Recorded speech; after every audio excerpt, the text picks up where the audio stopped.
Hi everybody, today's workout is an upper body workout and we're going to start off with bent over rows, 3 sets, and I did these supersetted with toe taps, and on all 3 sets of these I used 45 pounds and did 20 reps, and on the toe taps they were 20 seconds each, and I pretty much went back and forth.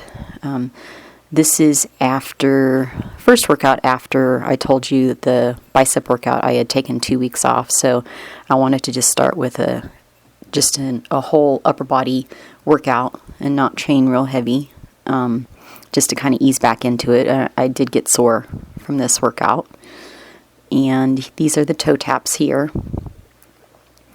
and you want to try to go fast as you can. And again, these were supersetted with the bent over rows. And you're trying to just lightly tap the step too. You're not like pounding it. So you want to kind of think of stepping on lily pads. Okay, and this here, these are common mistakes of the bench pop push-ups. You don't want your bottom to go up in the air like that when you do these. You want to try to keep your body in like a plank position, just straight. When you let your bottom go out like that and push up, you're not getting your abs. So you want to lower your bottom. You can do them this way, but still, again, you're not going to get the most out of your chest doing them that way.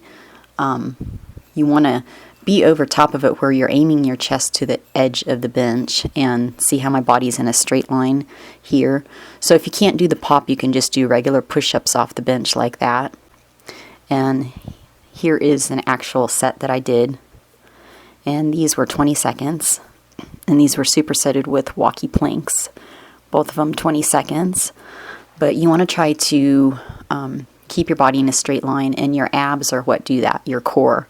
So when your bottom pushes up first, like in the common mistakes part, you're not using your abs. So these are the Walkie planks. And again, these you want to kind of get over top of your hands and keep your body in a plank position. Again, you don't want your bottom to go up in the air. You want to keep it this way. If it's going up in the air, you're not using your abs. And it's like, this is kind of like an indirect core workout or exercise, and also arms and shoulders and chest. And this is a second set, just from a different angle, so you can see this was 20 seconds again, but you can see my bottom's not lifting up. My body's staying straight. I'm using my core, so you really have to keep that core tight and engaged to explode off the bench. And again, if you can't do the explosion, the pop off of it, you can just do regular push-ups. And here's the second set of the Walkie planks. I had the camera sitting on the step, which was a bad idea. But here you want to try to keep your hands straight, your fingers pointing forward. You want to get your whole hand on the step, and you're just barely tapping and going back over. So that hand, the first hand sets down on the ground, and the other hand just barely taps. You are touching the floor though. And this is the third set. And again, if you can't do the pop, just do regular push-ups. And if you can't do a push-up all the way down, it's best just to stay off the top. And here I'm going to show you, if you take a closer grip like this is going to put it more in the tricep than in the chest. So kind of be careful where you put your hand position. And I mean, it just depends on what you want to work. You can do them and work your triceps. Now here's some common mistakes for the Walkie planks. You can see how my hands were turned out. You want to get those fingers pointing forward. And you're not trying to put that second hand all the way down on the ground. You're doing just a light tap, just like this, but you are touching the floor. And here, again, you want to make sure that you don't get your bottom up in the air. You want to try to keep your body in a plank position. Just think of your body as a plank, just like that. And if you can't do them fast, you can do them a little bit slower. The faster you go, the more challenging it will be. And I'd rather you drop to your knees like this and do them this way and kind of keep that core engaged a little bit, rather than doing them the other way and raising your bottom up in the air. Here's some more common mistakes for the push-ups here. I see some people try to lift their arms up. You're not trying to lift your arms up. You're trying to explode and push yourself away from the bench. So you're not just trying to, there you go, like that. You're trying to explode, push yourself away from the bench. And next thing I did was clean and press, 3 sets. Started off with 35 pounds, did 20 reps. And this is really good for your shoulders and your traps, upper back. On here, you want to make sure that you don't make it a forearm exercise. It's not for your forearms. It's a power movement, but you want to use your shoulders. And this is a kind of lightweight. I did it just to see if it was going to bother my elbow, and it didn't. I didn't feel my elbow at all. But I felt my elbow when I did bicep or barbell curls this time. So, but anyway, you want to make sure you're putting it in your shoulder. Here you can see from the front. You want to let your elbows kick out. And again, this was a lighter weight, and I just wanted to get warmed up, make sure I could do it.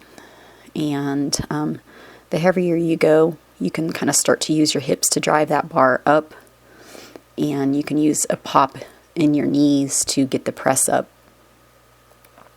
And here you can see how my elbows kind of stay kicked out. So if you're keeping them in at your side and you're pulling it up like a reverse curl, you're not really doing them the way that they're meant to be, and you're going to hit a lot more forearm that way. So you can see when I bring it up, I kind of kick my elbows out, and I kick my elbows out on the way down. So when you're doing it, you're basically using some momentum here, and then shoulders to press it up. You're using momentum to get it up to the chest position, and then shoulders to push it up. And here is the second set. I jumped up to 50 pounds, 10 reps. And here you can see I use a little bit more hip to push it forward. And you kind of have to do that to go heavier if you're going to use a heavy weight. And again, I just basically started doing this exercise not too long ago, actually this year. And first time I did it, my shoulders and traps got really sore in a good way. Here we go from the front. Again, that's kind of a fun little exercise to do. And just be careful if you've never done them before, that I would start with a lighter weight and just kind of get used to the movement. And then I did them quite a few times before I started jumping up. For me, this is kind of a heavy weight. I mean, it makes me work. I got 10 reps on here, and it's not the bringing it up part that starts to get tired. It's my shoulders doing the press up. And this is third set. I got 9 reps on this, I think it was. And you'll notice too, when I do these, I don't lock out at the top on the press. And I don't know if you are or aren't. I've seen some people that do. Whenever I do any shoulder type thing, I don't like to lock out my elbows, because then it keeps the tension on the shoulders. And when you're doing that press up too, you want to make sure that you keep your core tight. And here's the side view. So you want to make sure that you can see when I go up, swing it up, I lean forward and get that momentum. And then when I press up, I use my knees. But you'll notice when I press up that I don't push up and let my arms go back. So that's very important. If your core is not tight and you press up, I kind of like to keep the bar more in front of me so I don't put any tension on my lower back. Some people do it and press lock out, and then their arms go back and you see their body kind of lean back. Especially if you're not used to this exercise, you just have to be careful and be aware of that, because it could hurt your back. Okay, next up are ball tricep push-ups, 3 sets.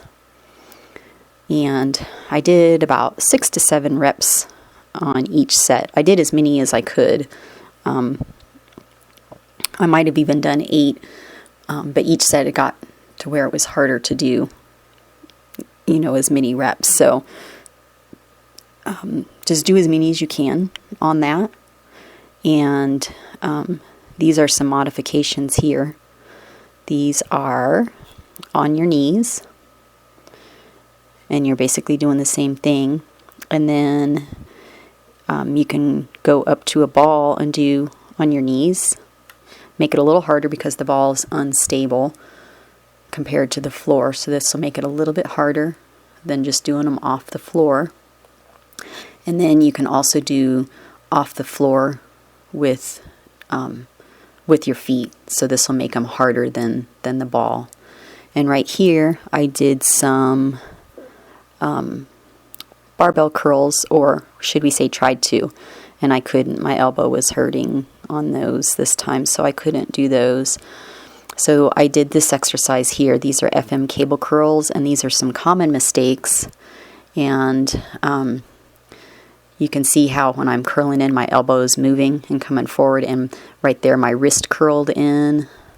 So you want to, and this is standing up too high and then letting your elbow move too much. And this right here is going to be the correct form, at least for the way that I like to do them, where I think you get the most out of your bicep. So if you watch, when my arm goes straight back from my shoulder down to my hand to the cable, it's a straight line. So I did 3 sets of these, and I did 15 pounds, 20 reps, about 30 seconds rest in between.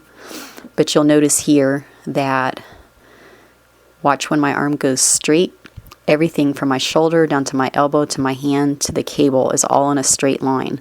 So you want to get your body angled, so when your arm's all the way straight, everything's just in a straight line. As you go to curl up, you want to make sure you keep your wrist back, so don't let them curl in. So you're basically keeping your wrist straight. Your wrist isn't moving, and your elbows don't move. You're trying to hold your elbows as still as you can, and from your shoulder to your elbow are basically going to stay in the same angle as the cable. They're not moving. The only thing that's really moving is from your elbow to your hand. So you're really trying to focus on squeezing that up with your bicep. And if you like this video, give it a thumbs up, and don't forget to subscribe, and I'll see you next time. Bye-bye.